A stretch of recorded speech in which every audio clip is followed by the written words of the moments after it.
Hello everyone. I'm going to have a look at the information book that Mrs. Rodriguez looked at last week when we were looking at rail transport, because this week we're focusing on things that travel on water.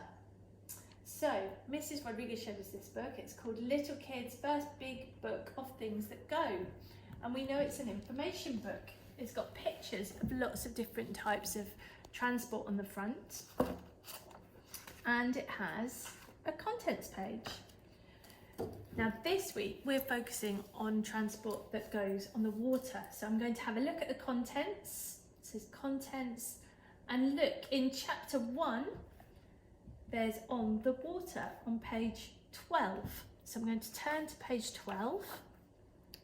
On page 12 and on the water.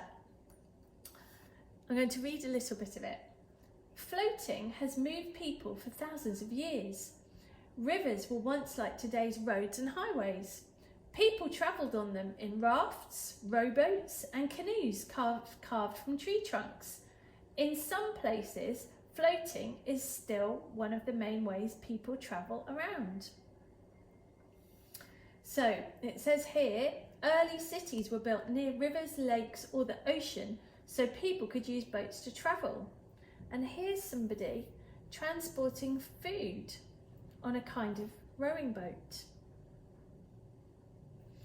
Let's have a look at the next page.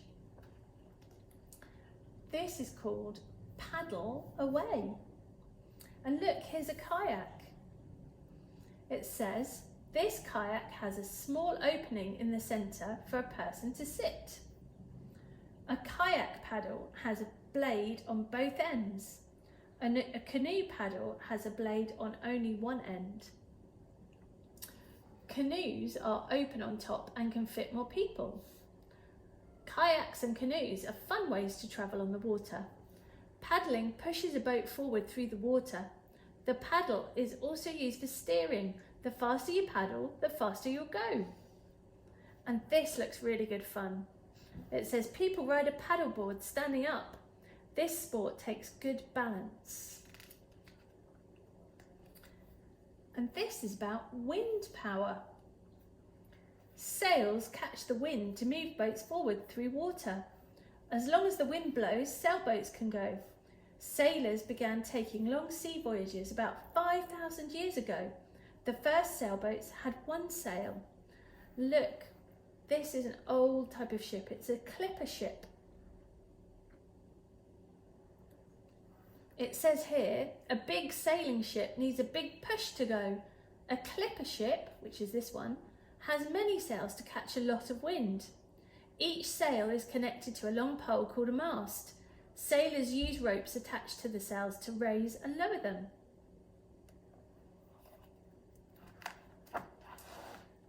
And on this page it says in the water, and this is a cruise ship. Look how big it is.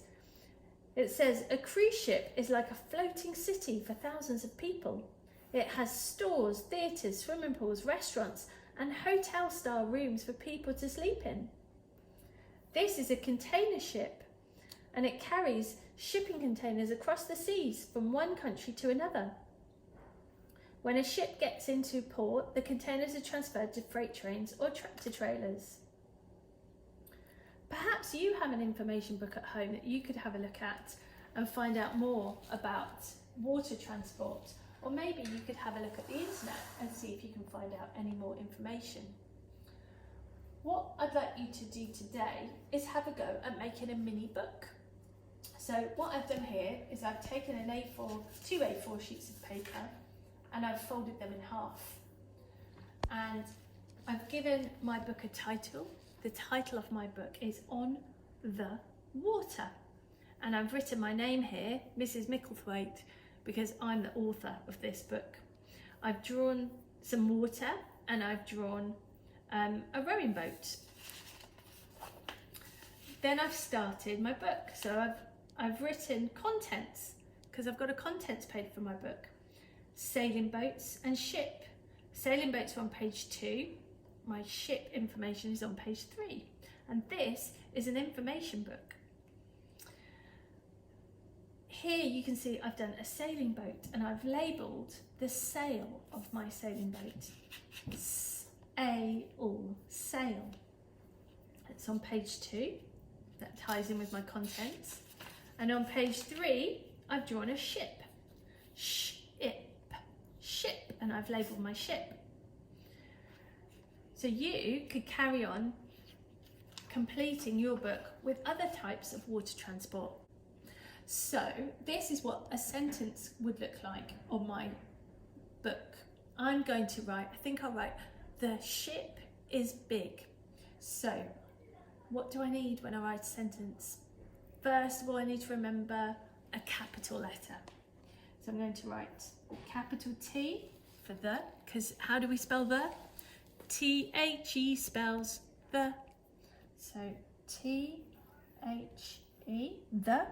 And then I'm going to remember my finger space, and I'm going to write the sh sound.